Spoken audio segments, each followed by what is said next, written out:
पुष्प तोड़े, पुष्प एक दूसरे को फेंके जो है किशोरी जी ने ठाकुर जी के ऊपर, ठाकुर जी ने किशोरी जी के ऊपर, सखियों ने मेरे गोपाल को पुष्पों में स्नान करा दिया।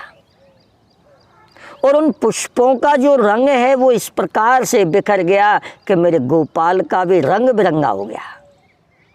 लड्डू जो शब्द हुआ करता था ये तो अब अलग अलग बनने लग गए हैं, लेकिन मेरे प्रभु को, मेरे गोपाल को तो यशोदा मैया मगध के लड्डू बनाया करती थी। तो जब मेरे गोपाल वहाँ प्रसाद पाने लगे तो सखियों ने ले जा कर के मेरे गोपाल को जो जैसे ही लड्डू दिया, कान्हा तुम तो यहाँ अकेले अकेले लड्डू खा रहे हो, होली का पर्व है, मैं तो आपको लड्डू बना करके लेके आई हूँ। तो यशोदा मैया की तरफ जो है मेरे गोपाल ने देखते हुए कहा, अरे सखी यहाँ क्यों आ गई, यहाँ तो मेरी मैया पास में है, तो वो मारेगी और वो मारेगी। राधे राधे, स्वागत है आप सभी का आपके अपने चैनल ब्रजवासी ब्लॉग्स पर। इस चैनल के माध्यम से आप ब्रजभूमि में ठाकुर जी के अनेक लीला स्थलों का दर्शन कर रहे हैं। इस समय फागुन का महीना है और संपूर्ण ब्रजमंडल में ठाकुर जी के सभी लीला स्थलों पर होली उत्सव आयोजित किए जा रहे हैं। मान्यता है कि ब्रज में होली की शुरुआत बसंत पंचमी से ही हो जाती है। बसंत पंचमी का क्या महत्व है और ब्रज में होली की शुरुआत बसंत पंचमी से ही क्यों मानी जाती है, इन सभी विषयों पर बात करने के लिए आज हम आए हैं ऊंचा गांव स्थित देहकुंड पर और बात करते हैं देहकुंड के आचार्य और यहाँ के पुजारी जी से। तो आइए चलते हैं। राधे राधे महाराज जी। श्री राधे राधे, श्री राधे जी। महाराज जी, बसंत पंचमी के विषय में जी हमारे दर्शकों को कुछ बताइए कि बसंत पंचमी की जो शुरुआत है जी वो किस प्रकार से हुई और बसंत पंचमी के इस महान पर्व का ब्रज में क्या महत्व है। बहुत सुंदर प्रश्न है आपका। सर्वप्रथम तो मैं आपको भी नमन करता हूँ, क्योंकि इस नमन के साथ साथ धन्यवाद के अधिकारी आप इसलिए हो कि आप ऐसे पवित्र स्थान का मार्गदर्शन सभी भक्तगणों को कराते हो। बहुत सुंदर बात है। और यज्ञ, सबसे बड़ा यज्ञ यही माना जाता है कि हमारे धर्म का प्रचार हो। ये बहुत सुंदर प्रश्न किया है आपने। इस प्रश्न का जवाब देते हुए गुरु वंदना थोड़ी करते हुए, गुरुर्ब्रह्मा गुरुर्विष्णु गुरुर्देवो महेश्वराय गुरुर्साक्षात् परब्रह्म तस्मै श्री गुरुवे नमः। मंत्रहीनं क्रियाहीनं भक्तहीनं जनार्दन यद्पूजितं मया देव परिपूर्णं तदस्तु मे। वृंदावन बिहारी लाल की जय। वसंत पंचमी का जो पर्व माना जाता है, आज कलयुग में थोड़ा समय को चेंज कर दिया गया, अर्थात अंग्रेज़ों के समय से महीना जो है तारीखों से बदलने लगा, साल जनवरी से बदलने लगा। अन्यथा शास्त्र के अनुसार समय सूर्योदय से चलता है, महीना संक्रांति से चलता है, साल संवत्सर से चलता है। तो हमारी मकर संक्रांति के हिसाब से हमारे साल के जो 6 ऋतुएं होती हैं, उन ऋतुओं के हिसाब से मकर संक्रांति से हमारा महीना बदलता है। साल जो बदलता है वो चैत्र की पहली नवरात्रि से जो बदलता है। तो आपका प्रश्न यहाँ था सरस्वती जी की पूजा। सरस्वती जी की पूजा इसलिए मानी जाती है कि हमारे संवत्सर के हिसाब से मकर संक्रांति पे हमारे ज्योतिषों के अनुसार समय की फल गणना लिखी जाती है। तो एक साल के कार्यकाल में इस संसार का क्या कर्म रहा, अच्छा या बुरा, उन सब की गणना कर करके तो साल का प्रतिफल दिया जाता है। इस साल में किस देव का राज्य होगा, कौन देव मंत्री बनेंगे, कौन मंत्री किस हिसाब से किसका भाग्य होगा। उसी प्रकार से हमारे भी आज राजाओं के बीच में वो पद होते हैं, ये गृह मंत्री है, ये सेना मंत्री है, ये फलाना है, इस तरह से जो होते वो देवताओं में भी हुआ करते थे। उसी प्रकार से देवताओं में जो जिस प्रकार से बजट दिया जाता है, हमारा आज कलयुग का ये पॉइंट है, बजट जो दिया जाता है कि कितना खर्च कैसे हुआ, तो वो सब सरस्वती जी के ही डिपार्टमेंट में आता है, क्योंकि बिना ज्ञान के जीव क्या कर पाएगा। सर्वप्रथम जो गुरु माना जाता है वो माता को माना जाता है, परंतु ज्ञान गुरु जो है वो उसी को माना जाता है जो जीवन का हमारा अनुभव आगे बढ़ाए। तो सरस्वती जी की जो पूजा की जाती है वो इसीलिए की जाती है कि संक्रांति वाले दिन उन सब की गणना करके और पंचांगों का निराकरण किया। तो सरस्वती जी की पूजा इसलिए होती है। बसंत पंचमी के दिन जो सरस्वती पूजन होता है। अब बसंत पंचमी और सरस्वती इन दोनों शब्दों में डिफरेंस हुआ। बसंत पंचमी का जो स्थान है वो इस दिन सरस्वती जी ने निर्णय करके दिया कि ये जो चीज़ें हैं ये इस प्रकार से इस संसार में आएंगी। और बसंत पंचमी का जो निर्णय है वो इसलिए हुआ है कि मेरे गोपाल ने जिस समय सभी सखियों के साथ भ्रमण किया तो यहाँ देखा ब्रजमंडल में कितने सुंदर सुंदर पुष्प खिले हुए हैं, सरसों के पुष्प हैं, मदार के पुष्प हैं, नाना प्रकार के जो है अन्य प्रकार के जो पुष्प खिले हुए हैं। उन पुष्पों के बीच में मेरे ठाकुर जी ने पहली बार रास किया था। पहला दिन पहली बार रास किया था। पहली बार रास वो दिन बसंत पंचमी का था। बसंत पंचमी का है, तभी तो बसंत नाम रखा गया।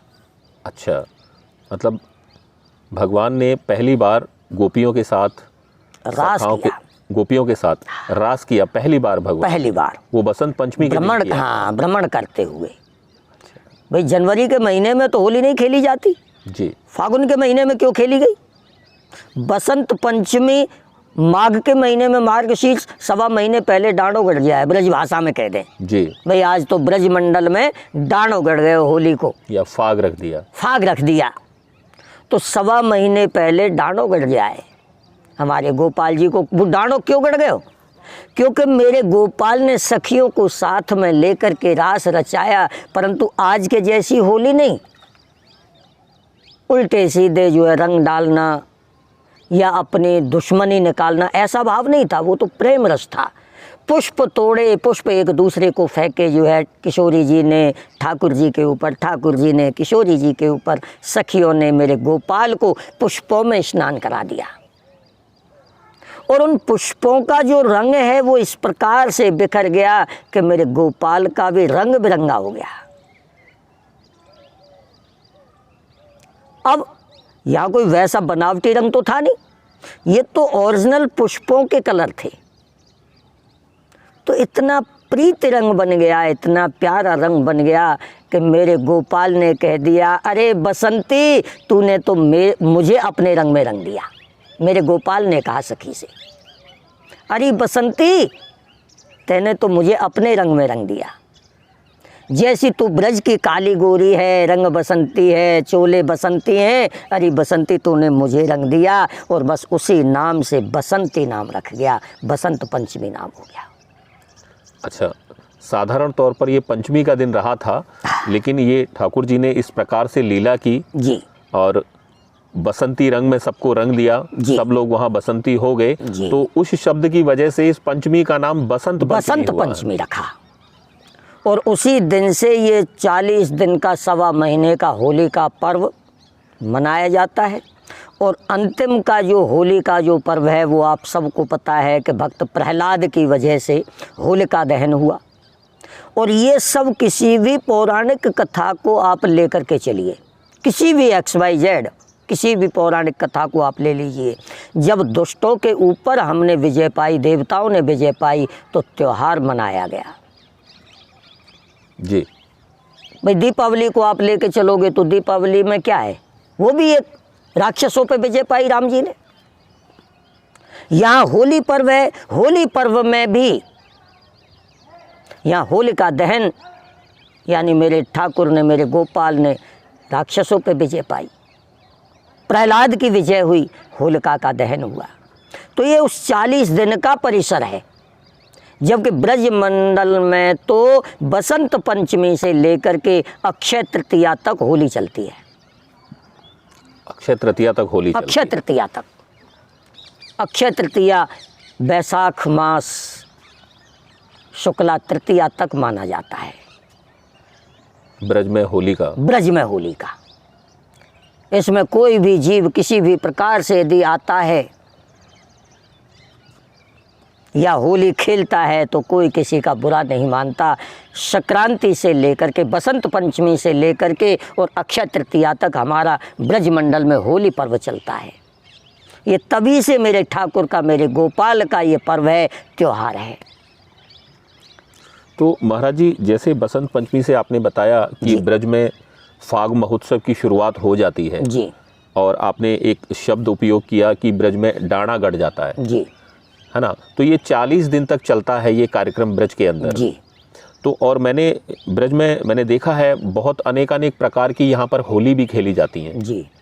तो ये कितने प्रकार की होली हैं और क्या महत्व है ये अलग अलग होलियों?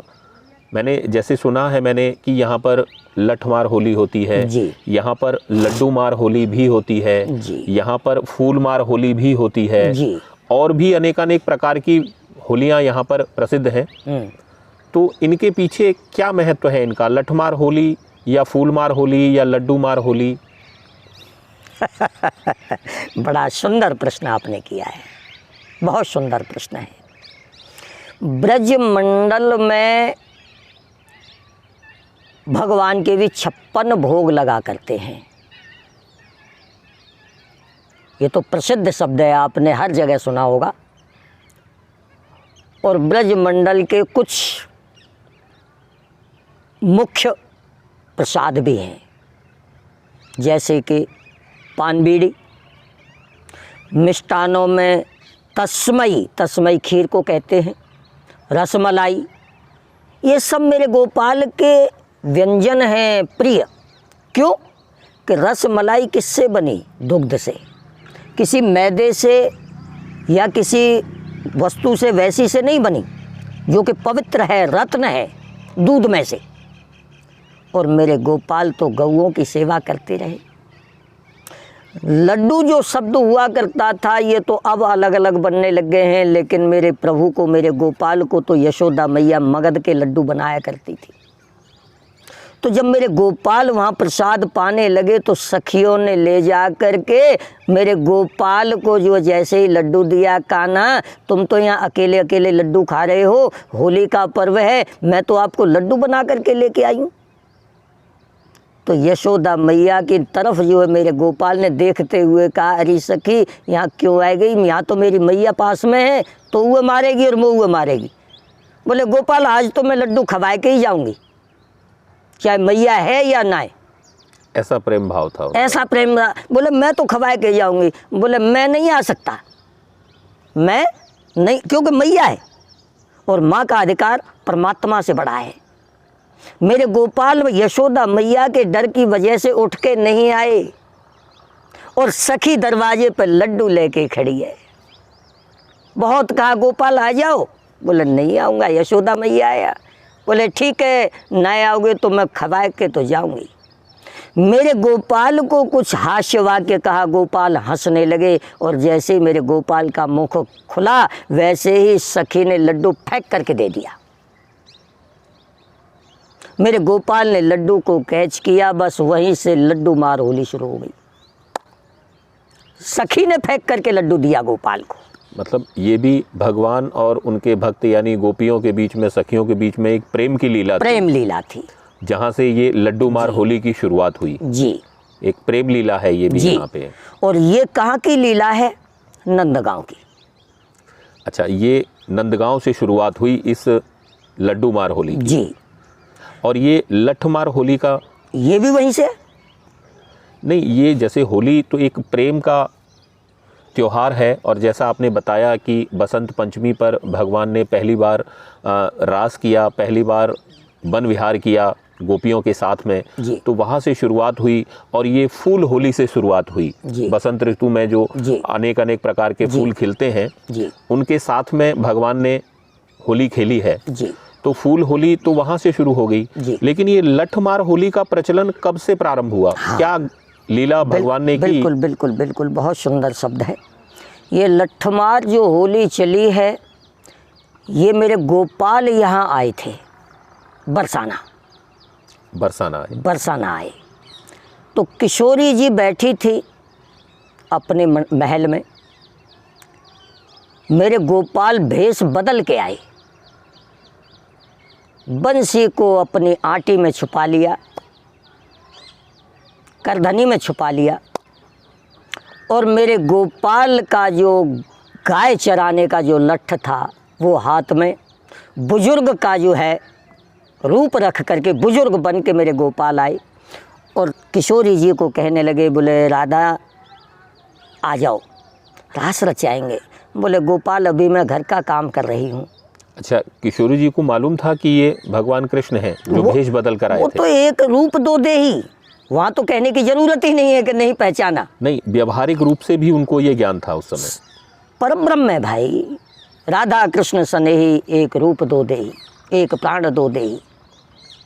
एक प्राण है तो पहचानने की तो जरूरत ही नहीं है, वो तो एक दूसरे के समर्पण है। तो बुजुर्ग का भेष रखकर वहाँ बुजुर्ग का भेष रख के जब आए गोपाल, तो राधिका जी को बुलाया, किशोरी जी को बुलाया। किशोरी जी कहती है गोपाल मैं अभी नहीं आ सकती, थोड़ी देर बाद में आऊँगी। तब तक किशोरी जी की माँ जो है बाहर आ गई। बेटा ये कौन बुजुर्ग खड़े हैं? बोले मैया पता नहीं कौन है, और ये पूछ रहे हैं, किशोरी जी कहती हैं पूछ रहे हैं कि भाई घर में कोई बुजुर्ग हैं क्या? ऐसे वार्तालाप चल ही रहे थे, मेरे गोपाल की बांसुरी गिर गई, करधनी में से बांसुरी गिर गई। यशोदा माँ उधर टेर रही हैं, देख रही हैं कि मेरा गोपाल कहाँ है, और मेरा गोपाल यहाँ बुजुर्ग का रूप रख करके जब यहाँ ये लीला करने लगे हैं, तो किशोरी जी की माँ ने देखा, ओहो बांसुरी, गोपाल अपने शरारतों को इस तरह से लाओगे, मुझे भी नहीं पता था।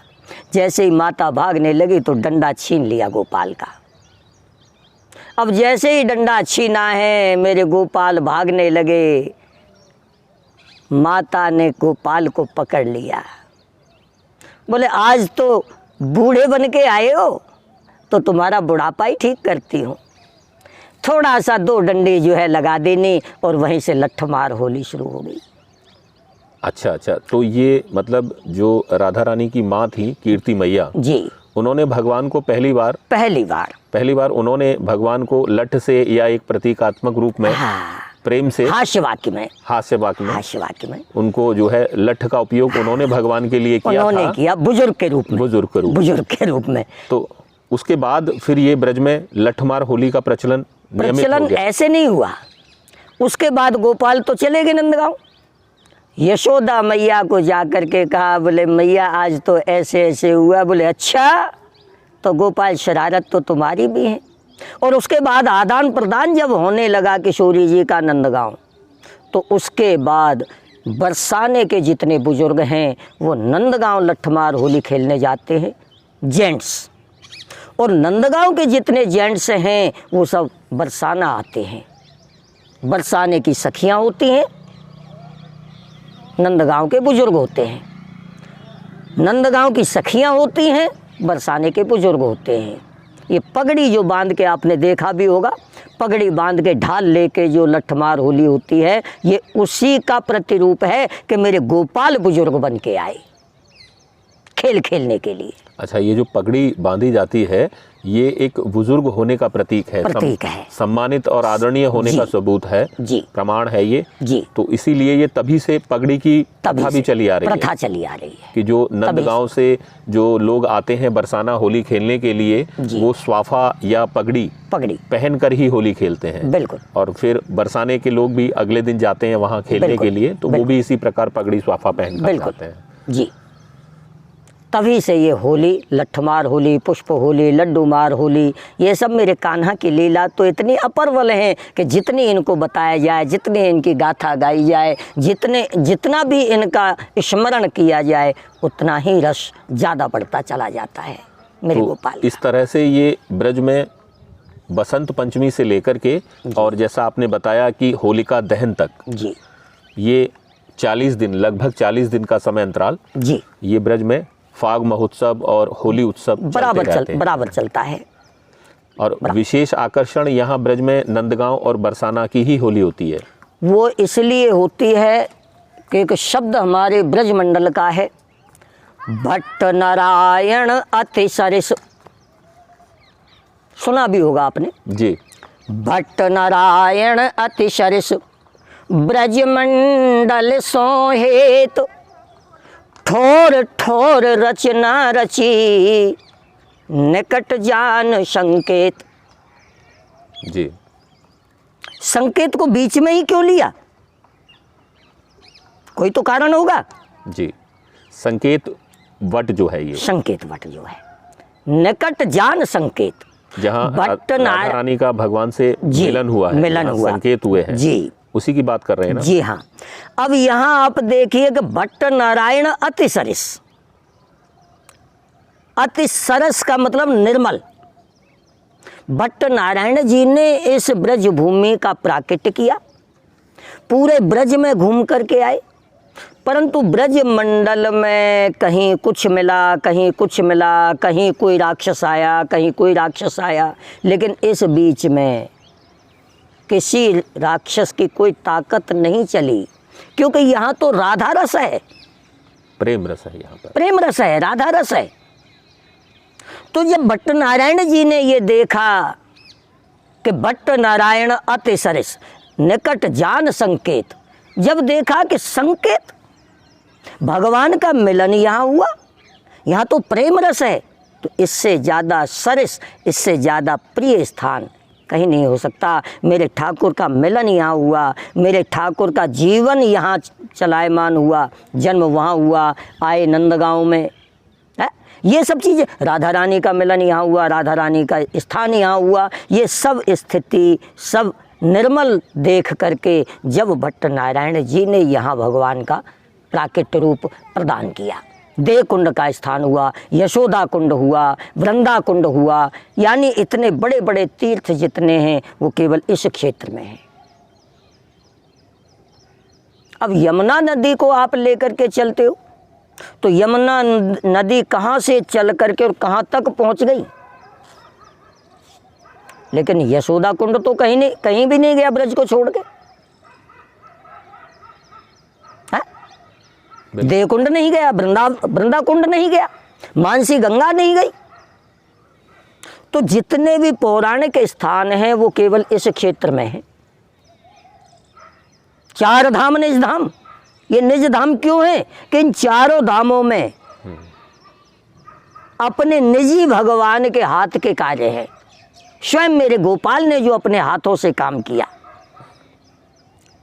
मथुरा में 7 ताले के बीच में भगवान ने जन्म लिया और वो अपने आप ताले खुलते हुए चले गए और मेरे गोपाल वहाँ से चल के आ गए। ये मेरे गोपाल के हाथ का काम है।